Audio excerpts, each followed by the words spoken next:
നമസ്കാരം.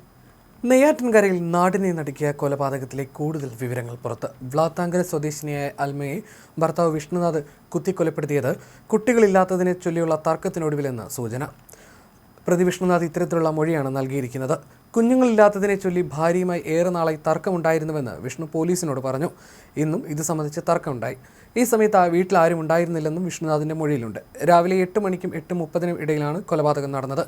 PSC coaching centre അധ്യാപകനായ വിഷ്ണുനാഥും അൽമയും 9 വർഷങ്ങൾക്ക് മുൻപ് പ്രണയിച്ച് വിവാഹിതരായവരാണ്. ചെങ്കൽ പഞ്ചായത്തിലെ വ്ളാത്താങ്കര RC ചർച്ചിന് സമീപമായിരുന്നു ഇവരുടെ താമസം.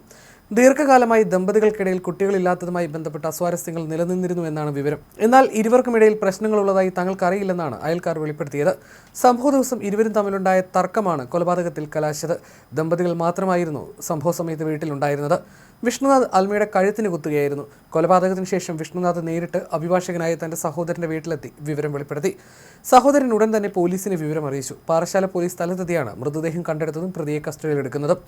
അതേസമയം അൽമയുടെ നിലവിളി ശബ്ദം പോലും പുറത്താരും കേട്ടില്ല എന്നത് കൃത്യത്തിന്റെ ഭീകരത വ്യക്തമാക്കുന്നു. കുടുംബകലഹവും കുട്ടികളില്ലാത്തതിനെ ചൊല്ലിയുള്ള തർക്കവുമാണ് കൊലപാതകത്തിന് കാരണമെന്ന് വിഷ്ണു മൊഴി നൽകിയെങ്കിലും പ്രതിക്ക് കടുത്ത സംശയരോഗമുണ്ടോ എന്നും പോലീസ് സംശയിക്കുന്നുണ്ട്. സമൂഹ മാധ്യമങ്ങളിലേറെ സജീവമായിരുന്ന വ്യക്തിയായിരുന്നു അൽമ.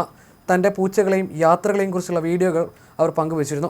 ഭർത്താവിനൊപ്പമുള്ള നിമിഷങ്ങളും അൽമ സോഷ്യൽ മീഡിയയിൽ പങ്കുവച്ചിരുന്നു. അൽമയുടെ സോഷ്യൽ മീഡിയ ഇടപെടലുകളെ വിഷ്ണു സംശയത്തോടെയാണ് വീക്ഷിച്ചിരുന്നത്. 10K ഫോളോവേഴ്സും അൽമയ്ക്ക് ഫേസ്ബുക്കിലുണ്ടായിരുന്നു.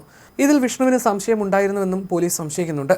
അൽമയുടെ കഴുത്തിന് പിന്നിലും ശരീരത്തിന്റെ വിവിധ ഭാഗങ്ങളിലും ഏറ്റ ആഴത്തിലുള്ള മുറിവുകളാണ് മരണകാരണമായത്.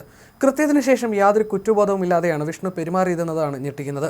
രക്തത്തിൽ കുളിച്ചു കിടക്കുന്ന ഭാര്യയെ അവിടെ ഉപേക്ഷിച്ച് തൊട്ടടുത്ത് താമസിക്കുന്ന അഭിഭാഷകനായ സഹോദരന്റെ വീട്ടിലെത്തി ഞാൻ അൽമയെ കൊന്നു എന്ന് വിളിച്ചു പറയുകയായിരുന്നു.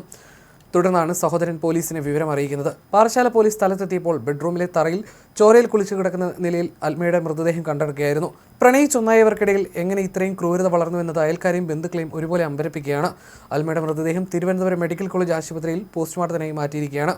വിഷ്ണുവിനെ പോലീസ് കസ്റ്റഡിയിലെടുത്ത് അറസ്റ്റ് രേഖപ്പെടുത്തി. പ്രതിയെ നാളെ കോടതിയിൽ ഹാജരാക്കും.